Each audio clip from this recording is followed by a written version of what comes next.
Bienvenidos una vez más a The Horror Show Podcast.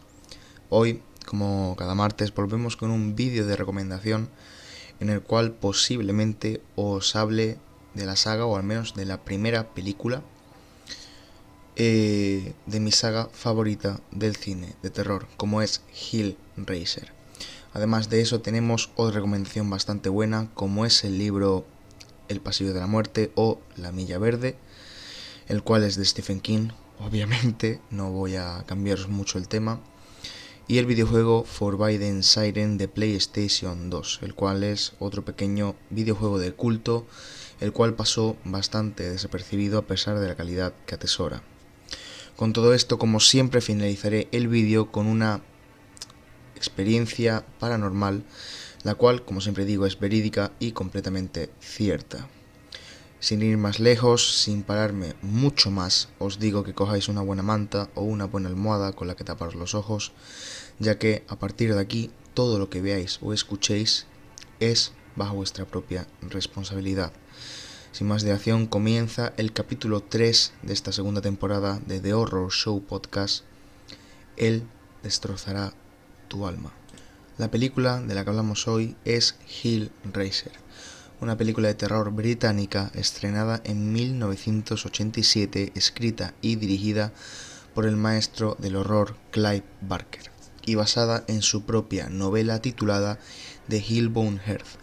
Se la considera tanto una película de culto como un clásico del género de terror. Dicha película explora temas como el sadomasoquismo, la relación entre el dolor y el placer y la moralidad de personajes sometidos al temor y a la tentación. Es la primera entrega de una saga que llega hasta el año 2018 y presenta al personaje Pinhead, el cual pronto se convirtió en un icono del cine de terror. Dicho esto, brevemente voy a daros un pequeño argumento o más o menos explicaros en qué consiste la película antes de dar algunas características, algunas curiosidades y, como final, explicaros para mí qué significa esta película y por qué me gusta tanto. El argumento nos transporta de la siguiente forma a Frank Cotton, el cual adquiere una extraña caja negra adornada por filigranas doradas al comprársela a un comerciante en Marruecos. De vuelta en su casa, en un cuarto vacío, en un ritual manipula la caja, que resulta ser un acertijo que al ser resuelto permite la entrada de extrañas criaturas llamadas cenobitas a nuestro mundo. Frank muere despedazado por cadenas, anzuelos y garfios que se clavan en su piel y terminan por desmembrarlo. Mientras, las criaturas se llevan la caja y vuelven a su mundo. Tiempo después, la familia Cotton se muda a la casa donde tuvo lugar aquel evento. La casa pertenece a Larry Cotton y el hombre que en ella desapareció resulta ser su hermano Frank. Junto con Larry llega su nueva esposa Julia y su hija Kirsty, quien últimamente es acosada por un vagabundo en la tienda donde trabaja. Lo que Larry no sabe es que su esposa tuvo un breve pero intenso amorío con Frank poco antes de casarse, por lo que se ha vuelto distante y fría con su legítimo esposo. Poco a poco, durante toda la película, vemos como parte de la vida de Frank empieza poco a poco a volver. No puedo contaros mucho más, ya que os machacaría un poco la película, pero más o menos es lo que debéis saber para decidiros a verla. Antes de dar las curiosidades, digo muy rápidamente que esta película me llamó mucho la atención porque se la catalogan como una película de terror y como tal es terror. No es el típico terror de jumpscare, de cada 2x3 un salto en la pantalla. Es un terror de incomodidad, de lo que vas viendo, de lo que va sucediendo, de los personajes, de la forma en la que se los representa. Es una película que trata temas que en esos tiempos eran de por sí bastante complicados de llevar ya no solamente a la pantalla, sino de darle una publicidad. Y creo que fue lo que logró convertir esta película en una película de culto. A día de hoy es una película, las 4 primeras han envejecido muy bien, sin embargo no puedo decir lo mismo de las 6 siguientes. Obviamente envejecen muy bien las películas, las 3 primeras que fueron dirigidas por Clive Barker, la cuarta no recuerdo bien el director, pero fue uno diferente, pero fue decente y ya a partir de la quinta todo comienza a desvariar y a perder cierta calidad. Sin embargo, es una saga que yo recomiendo verse, aun sin ser tan buenas. Las películas a partir de la quinta son películas que si eres un fan de la saga es necesario verlas. Y a fin de cuentas es lo que digo, es una película que cualquier persona que se precie, que haya visto cine de terror, es una saga que tiene que verse, o al menos la primera, como poco. Dicho esto, voy a daros un par de curiosidades sobre esta película que posiblemente no conozcáis. Y bien, la primera curiosidad es de dónde salió Pinhead. El jefe de los demoníacos cenobitas es Pinhead, el cual se ganó un puesto en el universo de monstruos en el cine. Está protagonizado por el actor Doug Bradley y ya había protagonizado a un personaje que sería la base de Pinhead. Estuvo en una obra de teatro dirigida también por Clive Barker en 1973, donde hacía de El Holandés. Curiosamente, este personaje no estaba pensado específicamente para ser Pinhead. La idea de Pinhead surgió más tarde a raíz de una novela llamada The Forbidden, que luego sería adaptada a la película que todos conocemos a día de hoy como Candyman, otra cinta de culto de terror. Y la idea de los clavos que luego pondría en la cara de Pinhead se sacó al poner bocetos de la novela en una tabla. Clive Barker usaba como referencia para un proyecto que estaba haciendo y sujetaba los bocetos con clavos de una forma muy milimétrica. La idea sería llevada más tarde al personaje de Hellraiser, el cual dejó esa mítica apariencia que todos alguna vez hemos visto. La segunda curiosidad es la portada de Hellraiser. Posiblemente nadie podía imaginar que el personaje de Pinhead causara tanto impacto entre el público. De hecho, al principio no se le consideraba ni siquiera un personaje completamente relevante en la cinta. Más adelante, una pequeña discusión sobre el póster promocional le dio relevancia desde el principio a este personaje. Dicha discusión fue sobre que la idea principal en el póster de presentación era que apareciese el personaje de Frank totalmente despellejado. Los productores pensaron que eso sería demasiado explícito y finalmente obligaron a que en el póster estuviera Pinhead. Parece que la decisión de usar a Pinhead fue un acierto después de todo. El personaje causaba verdadero terror entre la gente que lo veía y atrajo muchas personas al cine para verle en acción. Este éxito lo atribuyen a que Pinhead tiene un aspecto único y fácilmente reconocible. La idea de un demonio con la cara llena de clavos también era bastante impactante. La tercera curiosidad es de dónde salieron los siniestros cenobitas. Cuando Clive Barker fue preguntado de dónde salieron los cenobitas de Hellraiser, dijo que habían salido de varias influencias.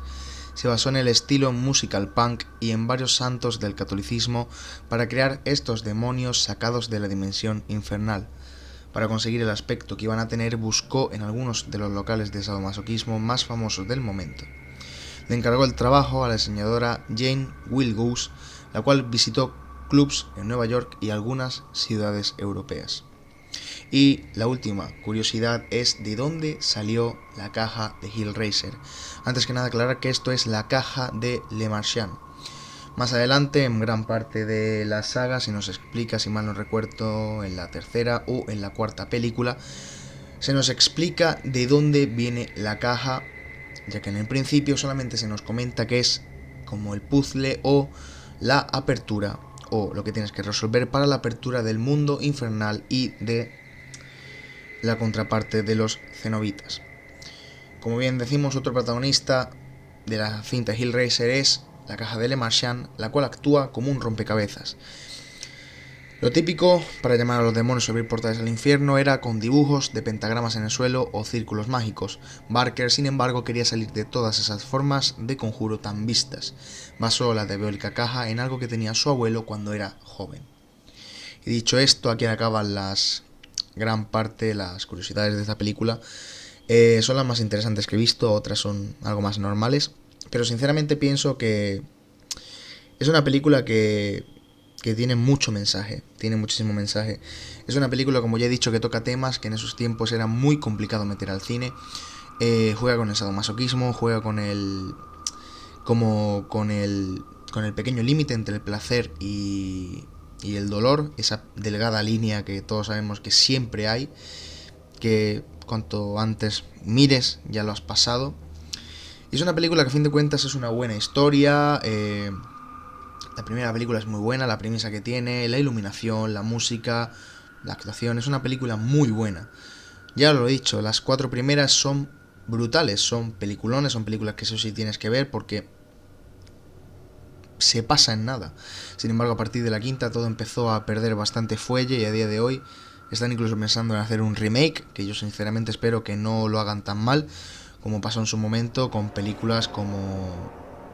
bueno, remake no, pero por ejemplo, la continuación de Jeepers Creepers, la última película de Jeepers Creepers 4 fue malísima. Películas como la última de Halloween, que sinceramente creo que es por sacar dinero más que por otra cosa. Hay muchas películas que se han cargado a base de estirar y estirar o hacer un remake o un refrito de mil cosas. Sinceramente espero que si se hace un remake de Hellraiser se haga bien, que no se cambie excesivamente al personaje, porque este es el problema.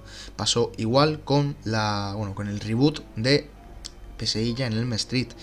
Ese último Freddy que vemos, el cual no te genera absolutamente nada en cuestión al que tenemos de toda la vida. Por eso digo que Hellraiser es una saga que debes ver. Si eres muy fan, mírate todas las películas, yo lo he hecho.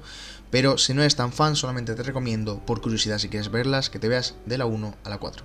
Dicho esto, es una película que tienes que ver sí o sí. En su momento tuvo un impacto muy fuerte. A día de hoy, como ya he dicho, es una película de culto del cine de terror. Y paro de daros la chapa y voy a pasar al libro que he escogido para el podcast de hoy, el cual es La Milla Verde o El Pasillo al Infierno de Stephen King.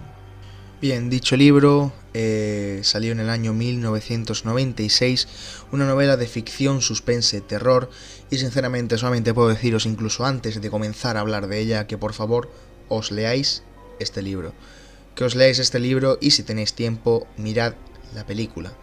Porque ya no solamente que sea un pedazo de obra literaria, sino que para colmo tiene una película, una adaptación como Dios manda. Una adaptación muy al nivel de cómo fue la adaptación de El Resplandor de Stanley Kubrick al libro de Stephen King. Hoy hablamos de La Milla Verde. Muchos de los que estáis escuchándome hoy probablemente habréis visto la película de Darabont bajo el mismo nombre que el libro, La Milla Verde. Para mí es una película que marcó completamente mi infancia, yo la vi con 13 años, y es por eso que después de haberme leído otros libros de Stephen King, como por ejemplo It, decidí comprobar qué película era mejor. Sí, perdonad mi herejía, en ese momento no me había leído todavía La Milla Verde ni había visto la película. Sin embargo, se me había visto las películas de Carrie, la película de It y me había leído los libros entonces. Digo, como todo sea así, voy a flipar. Tampoco me había visto El Resplandor, así que obviamente podéis entender por qué digo que tuve que comprobarlo, ¿vale? Tal y como prometía, lo es. Y aunque he de decir que me sorprendió mucho lo fiel que es la adaptación cinematográfica, la historia se narra de manera realista y en primera persona por el personaje principal, Paul Edgecombe. Este, durante los años 90 y ya jubilado, escribe un libro acerca de lo que le pasó en 1932, año en el que dejó de ser el jefe del bloque E de la prisión estatal de Luisiana, también llamada Cold Mountain. En ese bloque en concreto residían los condenados a muerte. Sin embargo, no es un libro escrito por placer, sino más bien por necesidad, puesto que los acontecimientos que se describen no son tan realistas. Y es por eso que el señor Edgecombe, en cierta manera, no es capaz de vivir tranquilo. Stephen King nos deja fascinados con pequeñas incógnitas, esta vez en forma de un personaje llamado John Coffey.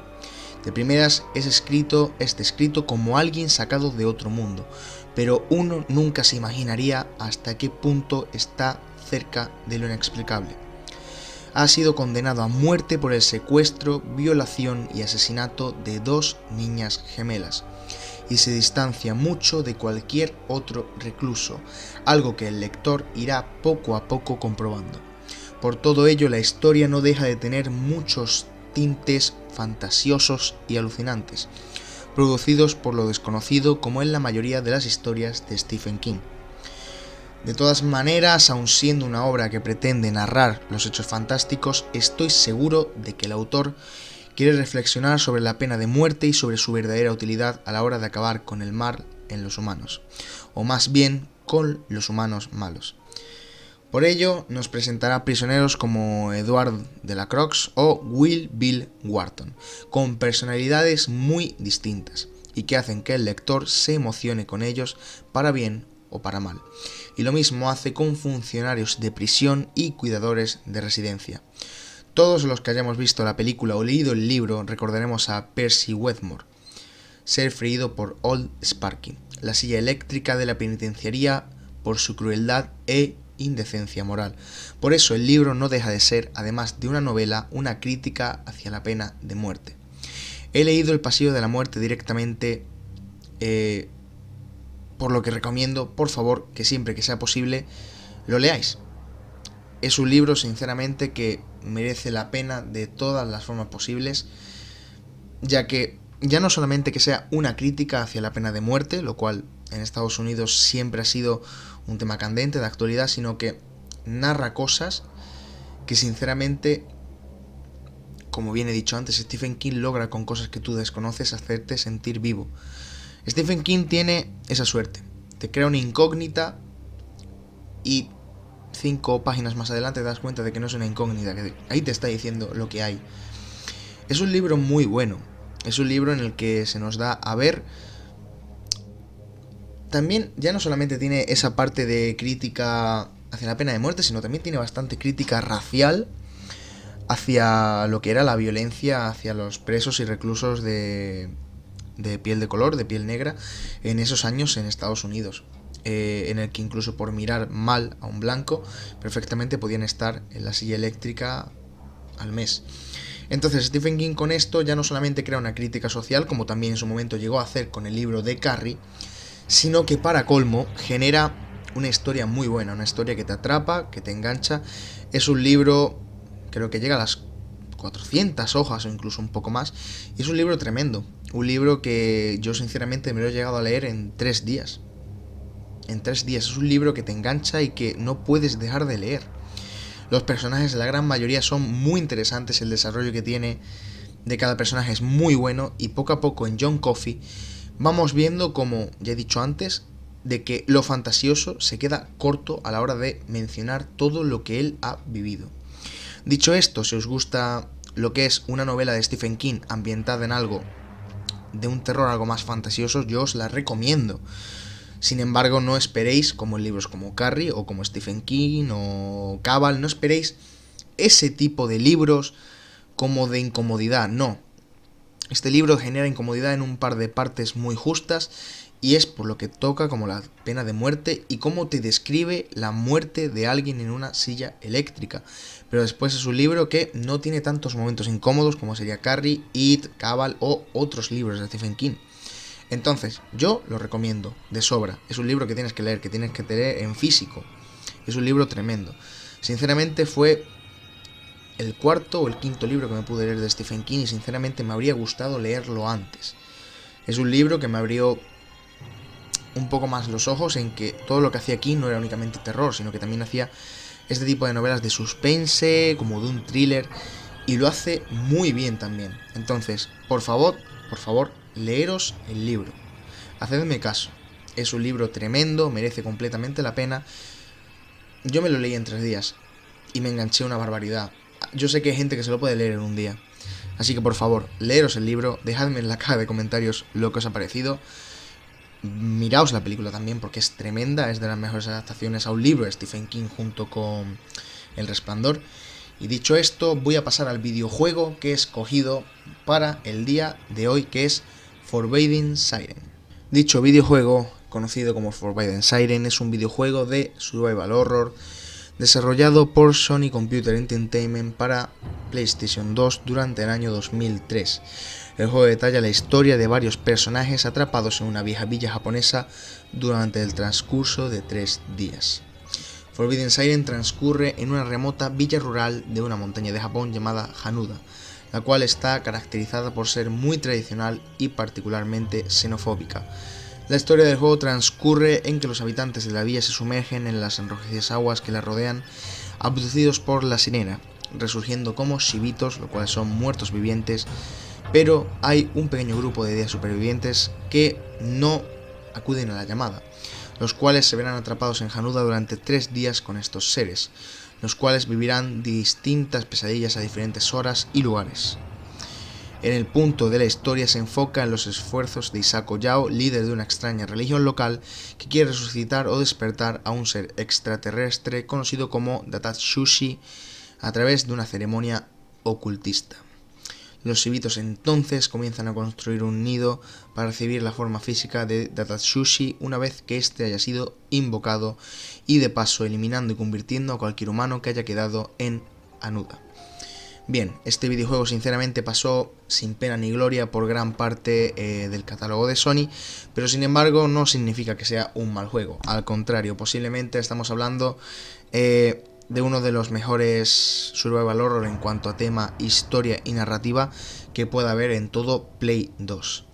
Un juego tremendo que en todo momento te tiene bastante nervioso. No puedes quitar la vista de la pantalla, pero también tienes esa cierta incomodidad pensando en qué te vas a encontrar. Y es un juego al cual la historia está muy bien desarrollada. Yo ahí os he dicho una parte muy pequeña de todo lo que vais a tener que encontraros. Y sinceramente es un juego que merece mucho la pena jugar. Yo me jugué el 1 y el 2 en un emulador de Play 2. Y es un juego tremendo. Es un juego tremendo que sinceramente tienes que jugar. Unos buenos auriculares de noche, todo apagadito, y sinceramente te digo que va a haber momentos que tengas que quitarte los auriculares y quedarte un rato sin jugar, porque entre lo que es la ambientación del propio juego, los sonidos, los saltos, los sustos que da, es un juego que te mantiene en tensión y que sobre todo hace que tengas que estar ahí diciendo, vale, ¿qué me voy a encontrar yo ahora? Entonces yo lo recomiendo más que de sobra. Ahora debería daros un par de curiosidades, pero este juego tiene muy pocas. Sin embargo, sí es verdad que hay una inspiración de Forbidden Sirens. El juego está inspirado en varias cosas, pero quizá la curiosidad más grande es la inspiración que se tomó para hacer este videojuego, lo cual os voy a decir aquí. Como bien os he dicho, en Forbidden Sirens estamos totalmente indefensos contra todo un pueblo inundado por la decadencia, la demencia y sobre todo mucha sangre. Nuestras armas, cuando nos permiten usar una, son prácticamente inútiles contra estos seres inmortales, ya que solo los matamos entre comillas temporalmente. La única ventaja es que disponemos de una habilidad telepática con la que podremos ver a través desde la perspectiva de los Shibitus u otras personas, para así poder evitar ser vistos. Lo mejor de todo es que nos encontramos en una isla aislada del espacio y el tiempo, atrapados en una montaña y situaciones que constantemente se vuelven unos bucles de vuelta al punto de partida. Posiblemente no sepáis que esa villa ficticia de Hanuda está inspirada en el actualmente pueblo de Chichibu, prefectura de Saitama al norte de Tokio. Recientemente un grupo de cámaras decidió no prestarle atención a las advertencias del tercer juego, Siren Blood, y visitar el inquietante pueblo para capturar el escalofriante lugar abandonado en un vídeo desde distintos ángulos de vista. Posiblemente os deje por aquí el link para que lo veáis, pero parece que Japón tiene abandonados varios edificios y pueblos a día de hoy. Muchos seguramente desérticos por alguna buena razón de por medio, como la radiación, aunque otros han sido dejados y olvidados simplemente porque los ciudadanos se hayan mudado uno por uno. Puede que Chichibu sea uno de los lugares abandonados más conocidos por su utilización como fuente para crear los Forbidden Siren. Según la historia del juego, el pueblo estaba abandonado debido a los rituales secretos y los posteriores terremotos, atrapando a los desafortunados ciudadanos de quienes nunca se volvió a saber nada. Dicho esto, aquí acaba gran parte de la explicación que os doy de este videojuego, de la única curiosidad que puedo encontrar bastante decente. He de deciros que es un juego que tenéis que jugar sí o sí. También os digo, no es un juego apto para gente que no esté bien de los nervios, porque llega muchos momentos en los que angustia. Es un juego angustioso por la temática que tiene, porque estás empezando a ver dónde te está viendo tu enemigo, no tienes forma de defenderte. Entonces es un juego que genera cierta angustia. Es un juego de survival horror muy bueno. Yo diría prácticamente de los mejores en cuanto a narrativa que hay en PlayStation 2, pero para gustos colores. Dicho esto, voy a proceder al final del vídeo con la experiencia paranormal. Como siempre digo, ahora viene la experiencia paranormal y sinceramente en cada vídeo lo suelo comentar. Es una experiencia real completamente verídica y real, ya que siempre cuento cosas que me hayan podido suceder a mí, a mi familia, a gente cercana a mí.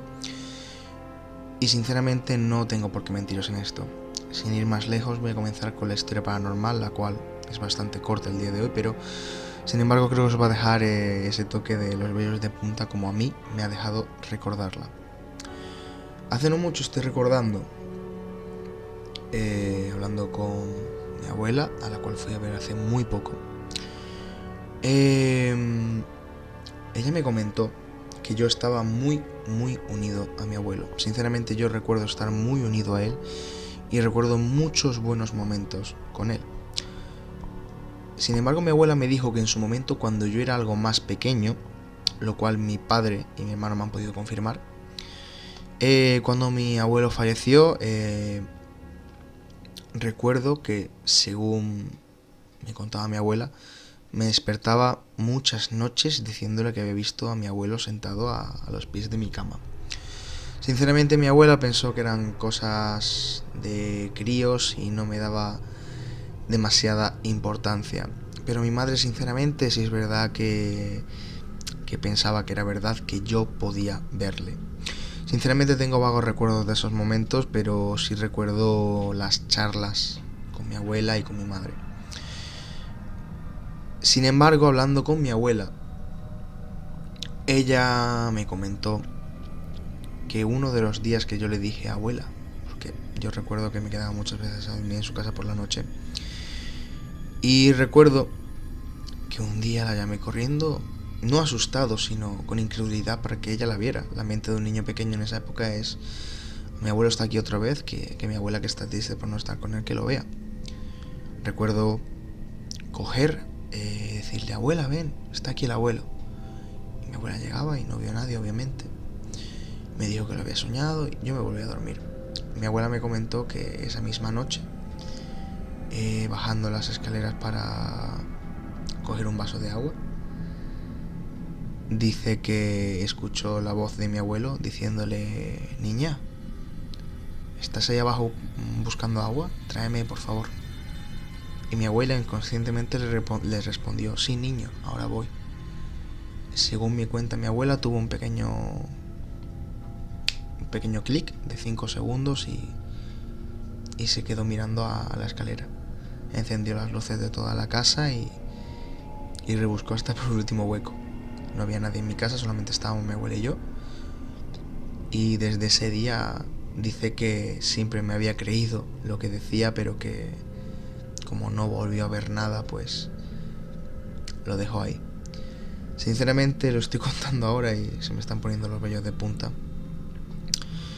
Pero creo que, a fin de cuentas, es una experiencia paranormal, pero no es una experiencia como las que os he podido contar, que son algo más preocupantes, sino que yo tengo el pensamiento en mi cabeza de que si yo veía a mi abuelo, posiblemente sea porque él estaba cuidando tanto de mí como de mi abuela. Dicho esto, sé que no es la típica experiencia paranormal que os tiene asustados, pero es una experiencia, a fin de cuentas. Es algo que me marcó bastante, que a día de hoy recuerdo muy vagamente. Ojalá pudiera recordar más, pero es lo que tengo. Y dicho esto, aquí acaba el capítulo número 3 de la segunda temporada de The Horror Show Podcast. Espero que os haya gustado. La semana que viene posiblemente, no sé si tendréis películas de mierda o un especial, todavía tengo que mirarlo, pero creo que lo que venga lo vais a agradecer. Dicho esto, The Horror Show Podcast se despide sin antes decir, como siempre, que vigiléis muy bien cada pequeño rincón de vuestro cuarto cuando os vayáis a dormir, ya que puede ser que alguien os vigile. Esto ha sido todo y nos vemos en el próximo vídeo.